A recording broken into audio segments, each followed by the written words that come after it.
Greetings. Thank you for joining us tonight for EarthEcho's STEMExplore Virtual Career Connection featuring Amanda Hodo, Aquarium Biologist 3 at Mote Marine Laboratory in Sarasota, Florida.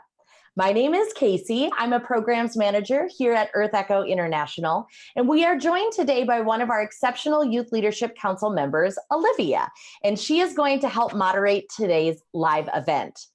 Here at EarthEcho, we are proud to work with an outstanding group of young leaders who help drive our work to empower their peers around the globe to take an active role in protecting our planet. Olivia is an integrative biology PhD student at the University of South Florida, where she is both a National Science Foundation Graduate Research Fellowship Fellow and a University of South Florida Presidential Fellow.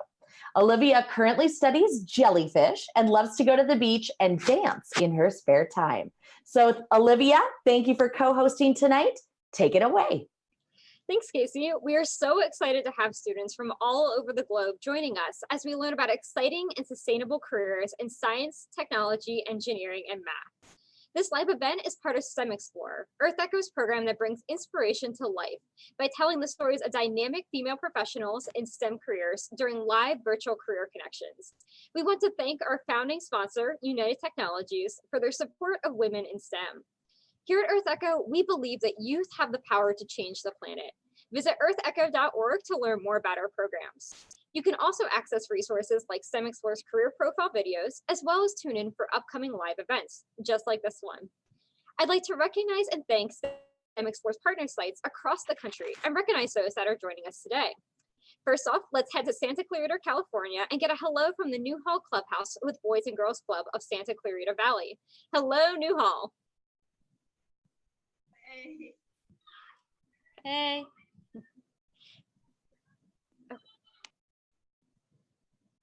So just a reminder that you can also send in questions for our STEM expert via chat, and we will break throughout today's presentation to see if you have any questions. Feel free to start typing questions in the chat space on YouTube or in the Zoom feed. We'll be sure to answer those as we go along. Now let's get started. I want to welcome our special guest for EarthEcho's STEMexplore Virtual Career Connection, Amanda Hodo. Hi, Amanda. Hi. Amanda Hodo was born and raised on the south side of Chicago. She attended Grinnell College in Grinnell, Iowa, and graduated with a BA in biology. She began her career in aquarium husbandry with internships at Mote Marine Laboratory and Aquarium in the Shed Aquarium. Amanda is currently an aquarium biologist at Mote Marine Laboratory and Aquarium in Sarasota, Florida, and has worked at Mote for almost 5 years. She managed Mote Seahorse Conservation Laboratory for over 2 years, breeding local seahorse species and sharing those offspring with other zoos and aquariums. Some of her favorite duties are breeding fish and scuba diving in the shark exhibit. Amanda, why don't you tell us more about yourself and what you're currently doing? Absolutely. So as you said, I'm an Aquarium Biologist 3 at Mote. And a lot of people don't really know what that is. So I'll go ahead and explain it a little bit. So in general, I'm a marine biologist, but to be more specific, I'm an aquarium biologist, and I specifically work in aquarium husbandry. So I am responsible for the short and the long-term care of fish and aquatic invertebrates. So there's a lot of responsibilities with that. I design and maintain aquatic exhibits and displays to help educate guests that come through the doors. So it's a lot more than just feeding fish and wiping glass. I think that's a common misconception about aquarium biology. So I have several exhibits that I am responsible for. So I'm responsible for the animals, for their nutrition, for enrichment for them, their water quality, all of those things. But in addition to that, my focus is Mote's breeding program. So I get to work with Mote's babies. It's a lot of fun. And I'll talk a little bit more about that later. But that is my current focus. So let's talk about what an aquarium biologist does. And as I said before, it's not just feeding and cleaning. So there's several things that I do in addition to that. So I am focused on nutrition, the nutrition of my animals. I am focused on enriching my animals, making sure that they're mentally stimulated. and I design and plumb a lot of my own exhibits. So those are some skills that I had to pick up on the job and that have been really, really helpful. And I'm responsible for the water quality of the water, because that water, clean water is super important for aquatic animals. So water quality is important. And these are all really important, really great skills to learn that are applicable in other fields as well.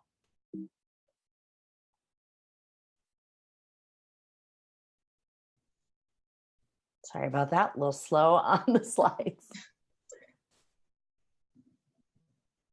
Yes, voluntary training sessions. So without going into too much detail, I am also involved with our shark training sessions, and those are really, really fun. And they're on full view for the public. So when guests come to the aquarium on certain days at a specific time, they can actually watch our shark training sessions.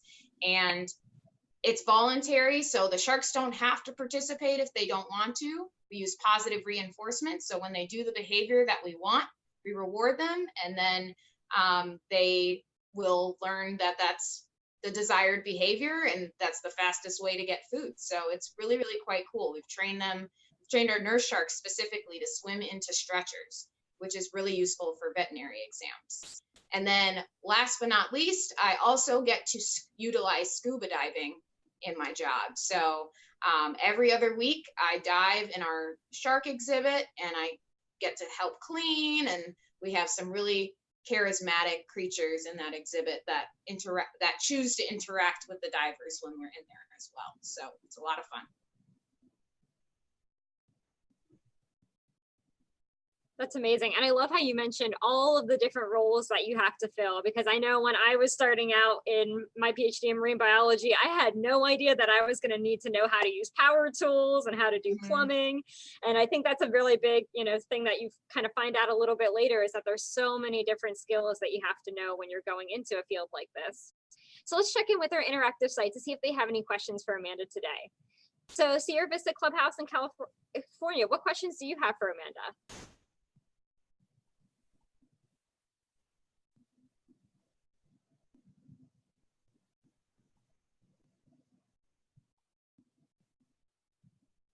Sierra Vista, can you hear us? Yes, can you hear us? Now we can. Go ahead with your questions. Okay. What do you reward the shark with? Ooh, that's a great question. So, I'm sorry, one more. What did you say, Olivia? Oh, so they said, what do you reward the shark with? Okay. So wonderful question. We give them a nice, tasty piece of fish. So depending on which shark it is and what the behavior is, we might change the size of that fish or change the type of fish. For example, our nurse sharks are about 8 or 9 feet long, but usually what we ask them to do is a little more complicated than what we'll ask our sandbar sharks to do. So we'll want to keep the nurse sharks engaged. So we'll give them small pieces of their favorite types of fish, and each shark is different. So we have to keep that in mind when we are rewarding them. If we have a shark that really doesn't like, a certain type of fish, then we'll probably start the session with a type of fish that they do like, and then keep reinforcing them when they do the behavior that we want, whether it's to go in a circle and come back. Then we'll give them the reward right there so that they know that that's what we wanted them to do. Does that make sense? Yeah. We'll throw crustaceans in there from time to time as well, like squid and, clam and things like that. So. Very cool. Do you guys have any other questions? What was some of the things that you would train the shark, and what was one of your favorite things to do to train? Can you repeat that, Olivia? I'm sorry. So my understanding was, what are some of the things that you do to train the sharks? Yeah. Oh, okay. So for the nurse sharks, we've trained them to follow a moving target. So our other sharks, we have let me start by saying which sharks we have. So we have black nose sharks, we have sandbar sharks, and we have nurse sharks. So the nurse sharks of those 3 species are the only ones that can lay stationary and still pump water over their gills the way they need to. So we can get a little more complicated with their training. And with the nurses in specific, we actually have a moving target that we use with them. So we started off by using a stationary one and just having them come. And when they put their nose on the target, then we reward them with a piece of fish. And then we changed to a moving target that's on a long pole. And then they learned that when they keep their nose on the target and follow it around, then we'll reward them. Then we progressed to moving that moving target into a shallow pool that's connected to the rest of their exhibit. And then they would get rewarded for going back there because it was like unfamiliar territory for them. And then after that, we added the stretcher. So we were able to lead them into the stretcher, have them actually stop in it. And then after that, you can actually attach a scale to the stretcher and get a weight on them, which is super important for veterinary exams. They were trained to get used to tactile, so being touched by actual people in the water, which is also important for veterinary exams. And they were trained to be okay with blood draws as well. So the possibilities are really endless. They're quite smart. That sounds amazing. So Amanda, I actually have a quick question for you. Sure. So I know you mentioned that you were raised on the south side of Chicago, which is a little bit far away from the ocean. So how did you get into marine biology, into aquarium husbandry? So I went to the Shed Aquarium a lot as a kid. That is the large aquarium that is in Chicago, and it's pretty, world renowned actually. So I went there a lot as a kid, loved it, and kept finding excuses to go back.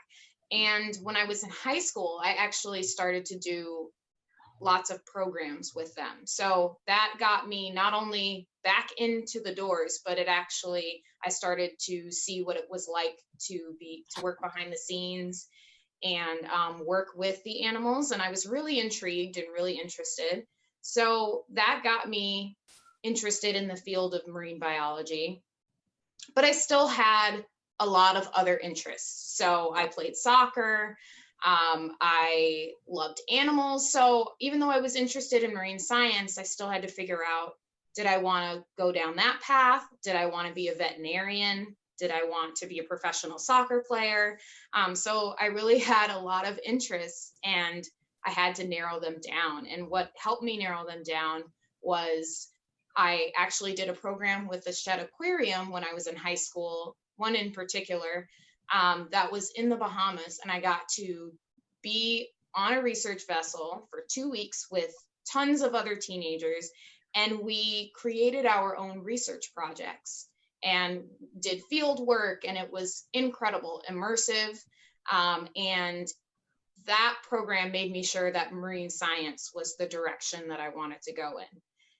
But marine science is really general, right? So there's research, there's aquarium husbandry, there's education, there's so many directions you can go in. So even though I knew that I wanted to do marine science, it's still very general. So I still had to figure out exactly what I wanted to do.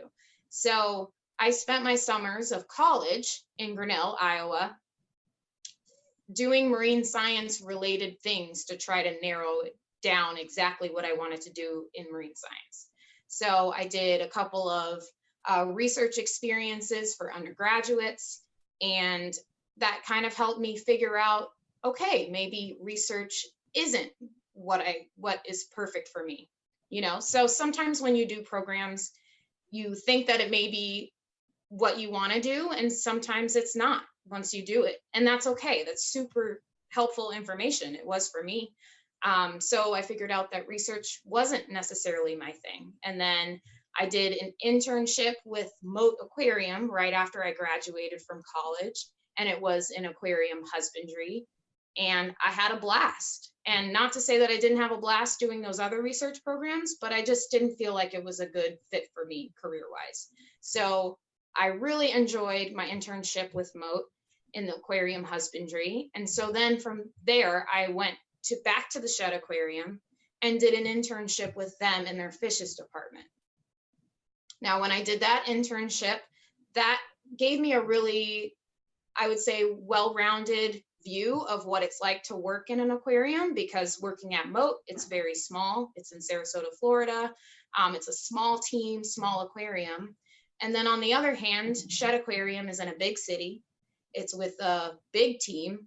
So I got to see both sides.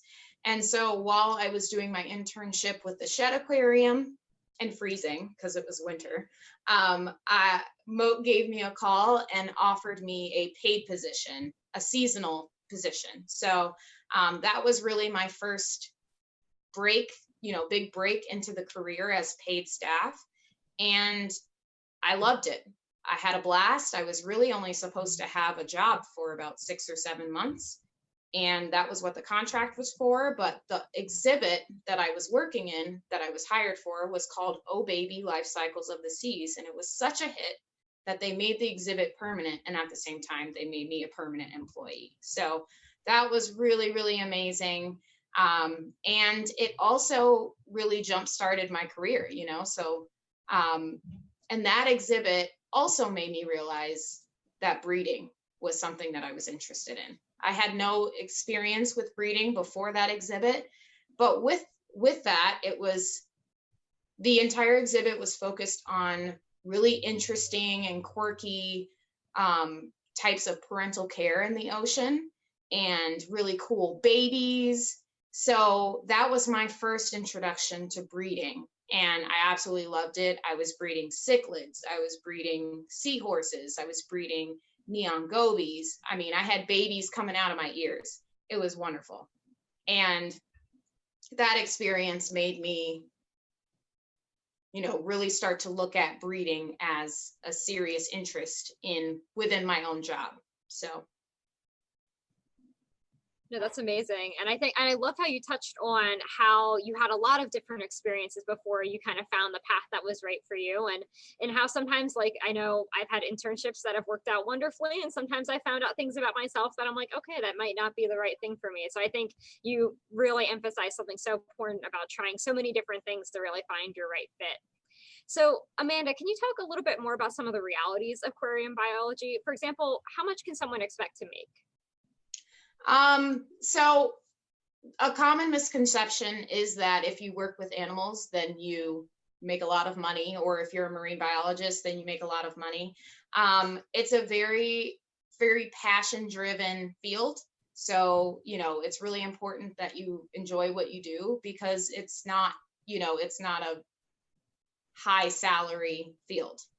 So, on average, you're probably, depending on where you are, and the institution, whether it's for profit or not for profit, you could be looking at anywhere between $30,000 to $50,000 a year as salary. So. And when you were getting into this career, what are some of the courses that you would be expected to take? What is some of the educational background that you would need for this? So typically the degrees should be science related. So we do have people in my department that have associate's degrees and bachelor's degrees. We do have a couple of people that have masters, but really the minimum is an associate's degree in a science related field. So it doesn't have to be marine biology. Mine wasn't. Mine was general biology. But we do have people that have, degrees in environmental science, marine biology specifically. We had someone that was a chemistry major. So as long as it's somewhat related to science, you should be able to, succeed. So. Absolutely. So let's check back in with Sierra Vista Clubhouse in California. Sierra Vista, what questions do you have for Amanda? I don't think we have any questions right at this exact moment. Okay. Yeah. Okay. So They'll keep thinking about it and see. sounds good. So I think actually Casey has a few questions for us. I do. I have some questions coming in from our chat feed. So Amanda, somebody was taking notes. So you're in Florida now, and obviously you went to school in Iowa. So they were asking about kind of the trials and tribulations of being in a landlocked state, and how, first of all, did Grinnell offer any marine science courses? And secondly, if they didn't, or even if they did, how did you deal with being in a landlocked state and not having the ocean right there if marine science was your focus? That's a great question. So Grinnell was literally corn everywhere in all directions. There were cows in some directions, corn in the other, but there was no water around us. So there were no marine biology courses at Grinnell. The closest that I was able to get was an aquatic biology course, which was all freshwater, all algae, and nitrogen cycle, but wasn't any fishes or anything like that.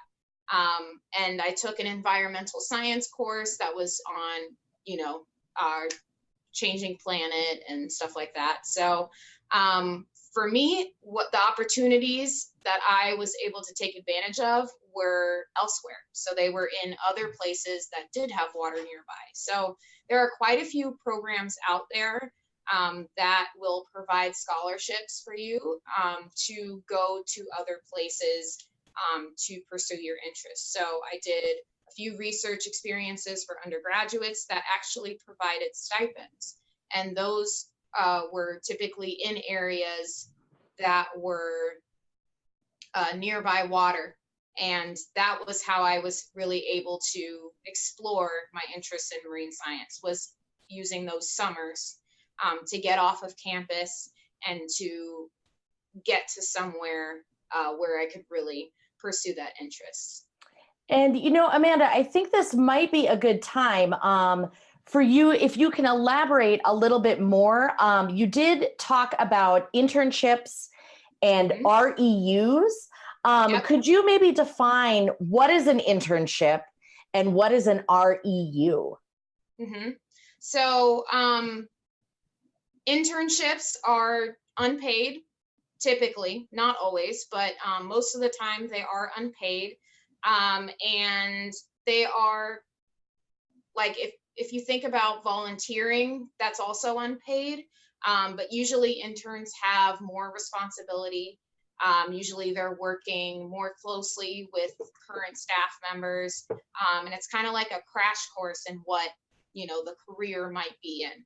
And I'm just speaking generally, not specifically like aquarium biology, but, and then an REU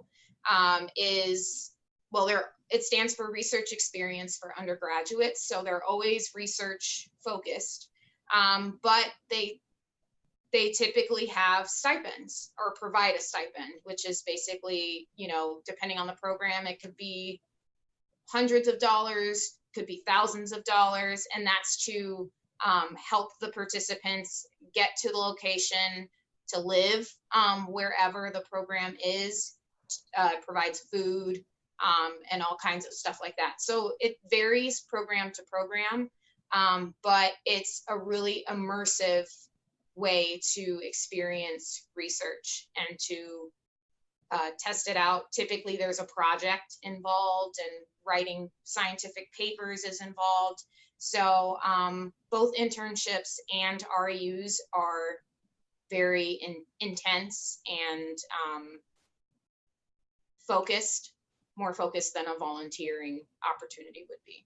Awesome. And then I have another question coming in from our chat, and they wanted to know a bit more information about the program you mentioned from Shed Aquarium that allowed you to go to the Bahamas. And I'll pull up that slide while you start answering that. Sure. So I did a couple of programs when I was at the Shed Aquarium, and while I was doing one program, I heard about this other program in particular. So the one that you guys are asking about is called High School Marine Biology. It still exists to this day, and they're still running it, which is super exciting. But basically it was I think it was a group of maybe 15 of us, teenagers that were selected. It was a really competitive program, and the initial training took about 3 weeks, and it was at the Shed Aquarium, and they basically gave us a crash course in fish identification and how to create a research project. And it was, an intensive 3 weeks at the Shed Aquarium, and as we were preparing to go to sea. So we went on a research vessel called the Coral Reef 4, and basically spent 2 weeks in the Bahamas creating and conducting our own research projects. So a lot of them involved biodiversity and like fish biodiversity. So there was a lot of snorkeling involved. We learned how to snorkel. We're snorkeling like 3 times a day. And we learned about the local flora, so the plants and the local flora and fauna, so the plants and animals of the area. But we were living on this research vessel, and it was really intensive. We really got to see what it would be like to conduct research at sea, and it was really amazing. And then at the end, we had to present our research and present our findings and do write-ups on it. So it was a pretty great crash course in what it would be like to be a researcher. And Wow. I think that program really changed my life and really pushed me in the direction of marine science. That's amazing. And how old were you when you did that? It was 2009. I remember that. High School Marine Biology 2009. So I was a junior in high school. Okay, so you were a junior. Mm-hmm. Wow, that's a pretty intense program. That's amazing. I'm glad somebody asked that question. Great. Yeah. All right, Olivia, I'm going to kick it back to you. Sounds good. Thanks, Casey. So Amanda, I love that you brought up RAU programs. I also went to a very small liberal arts school and didn't have quite as many opportunities to do marine biology. So I participated in an RAU out in Oregon, and that was completely life-changing for me because it really helped me decide that I did want to go in the research path. But one of the things that was most important to me about my RAU was that it gave me the chance to meet other people in the field, and I had some really incredible mentors. So I just wanted to ask you, along your journey that you've been going on into animal husbandry, did you have any mentors in your life that really supported you through that? Absolutely. And I'm actually in touch with several of them still, which is pretty wonderful. When I was doing the programs with the Shed Aquarium, there were a few people in the education department that really took me under their wing and really helped me talk through what I was interested in and kind of figure out my next steps in the field. And I'm still, whenever I go back to Chicago and visit the aquarium, I usually go by and say hi to them and let them know what I'm doing. And then in addition to that, I actually, I had a couple of teachers that really, really went out of their way to help me in college kind of narrow down my interests, as well as even with just being a second set of eyes on applications or on a resume and stuff like that. So that was a really important, important way that they were able to help me out and show that they cared, and I was able to work with them on that. So. No, that sounds amazing. And I love that you brought up that, you had mentors who sometimes did different things. So sometimes they were helping out with applications, or they were helping with the aquarium. And I think that's such a big thing that a lot of times I know, when you're going into college or you're in college, you're looking for that perfect mentor to help you kind of find the right path. Yeah. But a lot of times it looks like you have a lot of mentors who really help build you up in different areas. So I love that you touched on that. And at Grinnell, nobody really had experience with marine science, but they still were extremely supportive, and they were kind of like learning about the field at the same time that I was, so that they could, better support me. So super grateful to those teachers and advisors and stuff for all that they did. And your mentor doesn't have to be doing exactly what you want to do. You know, they can still be super helpful and super insightful for you. So no, I absolutely love that. And I feel the same exact sentiment from my college experience. So I love that, you know, you're bringing that up, because again, you don't have to be a professional in that field to be helpful and to be knowledgeable about, you know, what it takes to really succeed in any kind of area. So I love that, that you brought that up. So one other question I have for you is, here at EarthEcho, we believe that we can act now for a sustainable future. Can you tell us how your job contributes to a sustainable future, and what is the importance of your career? absolutely. So a lot of people don't know this, but aquariums actually are helping with conservation work. And hand in hand with that, we are actually working to educate the public. So by having the displays that we have and the background information that's literally right next to the exhibits, we're helping to educate the public on current issues that are facing our oceans and nature, and specifically too with aiding in conservation work. Aquariums across the country and zoos across the country are doing a lot of breeding. And as I mentioned before, that's something that I'm heavily involved with. So the way that that connects is that by me breeding, you know, our local seahorse species, I can share those offspring with other zoos and aquariums all over the country. And then they, in turn, when they have exhibits that they want to display seahorses in, they don't have to take those animals from the wild. They can just get them from another zoo or aquarium. So then it lessens the impact that aquariums have on wild populations, which is super important for building a sustainable future. So that's amazing. And so, Amanda, what words of advice would you have for someone who would want to start their career in aquarium biology? First and foremost, if at first you don't succeed, try and try again. So I mentioned that I did, you know, high school marine biology, and I did an internship with Mote, and I did an internship with Shed. Well, the reality is I applied to do the Shed internship 3 times, and I got 2 no's, and I got a yes at the 3rd time. So, you know, just because it's not a yes now doesn't mean it won't be a yes in the future. So just constantly think about ways that you can make yourself a better applicant, and recognize that, hey, the timing may not just be right there, but it doesn't mean it won't be in the future. So don't give up. If you get a no, don't give up. You know, just think about how you can make your application stronger and keep trying. And then another thing that's really important, especially in this industry, is getting some experience before applying for that entry-level position. So the best way to do that is to start by volunteering or by doing internships. So that gives you, you know, that benefits you because you are getting a crash course in that industry before you are committing to, you know, a paid position. So that benefits you, so you know if that's something that is actually going to fit for you or not. But it also looks really, really good on a resume too, because it shows that you are passionate, you have experience in the field, and so you're clearly interested, and you know, you're trying to start your path. So use those to your advantage. Confidence.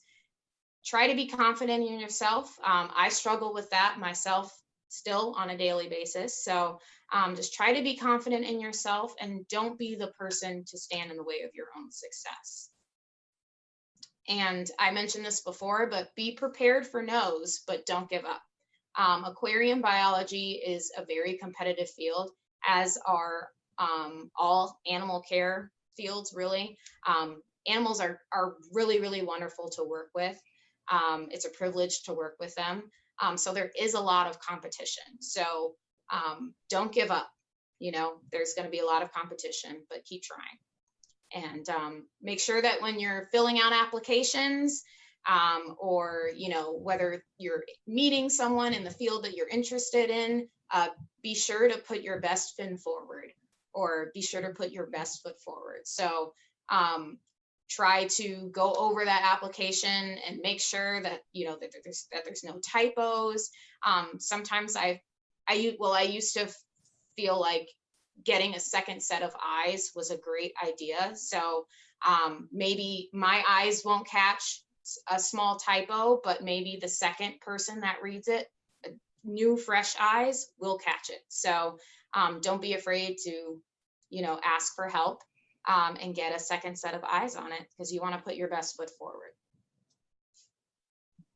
And Amanda, I just want to say thank you so much for bringing up the fact that sometimes you don't always succeed on the first try, because I think it's so easy to look at what everybody's doing and saying, you know, oh, that person got to that point in their career because they just got every internship on the first try and they were the smartest or the most prepared. And in reality, sometimes it just takes applying and applying and applying. And I know for me, when I was applying to REUs, it took, I believe, 7 or 8 applications over the course of 2 years before I was accepted to one. And it's just like, in the beginning, those first like letters that you get back are so discouraging when you realize you didn't get it. But I think with every time, it's just about going back and realizing, okay, well, what can I improve on this time? Like, what is it that they're looking for that I can do? And I also love that you brought up the fact of having other people look at it, because I think something that, you know, I particularly thought when I was starting out was that by the time I would be done with this internship or this opportunity, I would be perfect at this and I'd be able to write a perfect application every time, or the perfect email, or whatever it is I'm writing. And in reality, like, you know, whether it's any field in STEM, it's so collaborative, and it really takes, you know, a lot of different people looking over applications or essays or whatever you may be submitting. And I think that is a really great point, to always have a second pair of eyes looking over whatever you're submitting. So I think it also helps to, one thing that I figured out too is sometimes you won't catch typos just reading something, but when you read it out loud, sometimes you catch typos, as well as like clunky sentences or sentences that are too long, because when you go to verbally say it, that can really pull out the, you know, the mistakes. No, absolutely. That's such a great point. There's so many great tricks, and, you know, and of course, like always having somebody who's sometimes a little bit further along. Sometimes something sounds perfect in your head, but they'll read it and they'll be like, oh, maybe not. That's probably not the best way to word that. And they'll help you get better and better at that. So I do want to check back in with our interactive site. So Sierra Vista Clubhouse in California. Do you have any questions for Amanda?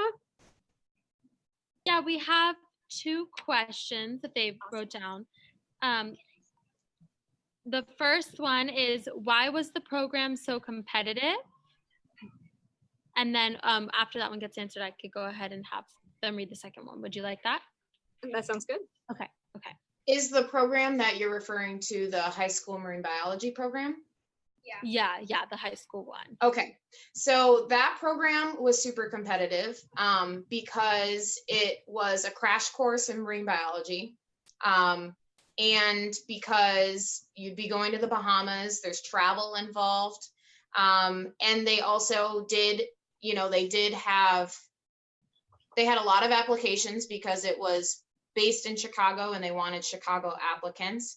But they also provided, depending on need, they did provide scholarships. So that was super important to me getting and doing that program. I wouldn't have been able to do that program without it.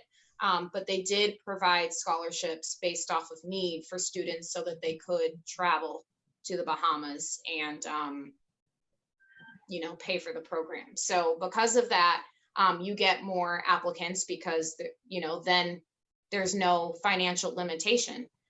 So there were a lot of applicants there. And I guess I will say, in the same vein, programs, obviously depending on the topic and the type of program, but if you look at a paid internship versus an unpaid internship, you're typically going to get more applications for the paid internship. Okay, and what was your second question? When you said that some people, if you come early enough, you could see them test the sharks. What if the sharks got scared of people watching them? What would you do then? So is the question, why aren't the sharks scared of people, or are the sharks scared of people? Are the sharks scared of people? So that's a great question. So whenever I'm diving the exhibit, I usually get a lot of guests that come over and say, like, aren't you scared? Like, aren't they gonna mess with you? But the sharks are actually more scared of us than we are of them. So when we're in the water, typically they keep their distance. But with guests, the guests are actually above the water line. So they're not super, super close. But there is a viewing panel on the first floor where people can get quite close, but there's acrylic in between. And the sharks don't seem to mind.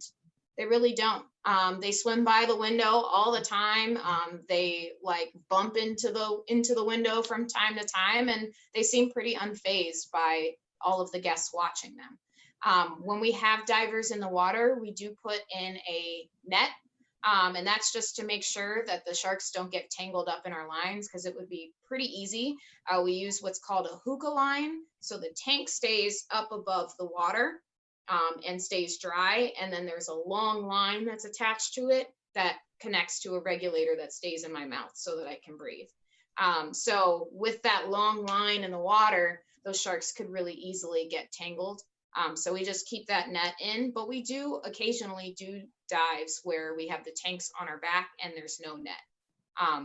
And we just keep an eye on the sharks, but they are very, they are relatively docile species, so they're not very aggressive species that we have in that exhibit. Well, great questions, everyone. Thank you to everyone for tuning in, and a big thank you to Amanda Hodo for joining us today. You can follow Amanda's adventures by following Mote Marine Laboratory's social media. I'd also like to thank the STEMExplore partner sites and classrooms that have tuned in live today, especially our interactive site. Great questions, everyone. Now, EarthEcho has some exciting opportunities coming up. STEMExplore will continue to feature women in STEM careers with our virtual career connections. We have several live events this month and on into December. Again, visit earthecho.org to see our entire lineup and to register. Be sure to stay connected with EarthEcho on our social media channels and earthecho.org. And thank you again to our wonderful STEMExplore mentor, Amanda Hodo, and to United Technologies for their tremendous support of our programming. On behalf of EarthEcho International, thank you for joining us and keep exploring. Thank you. Thank you.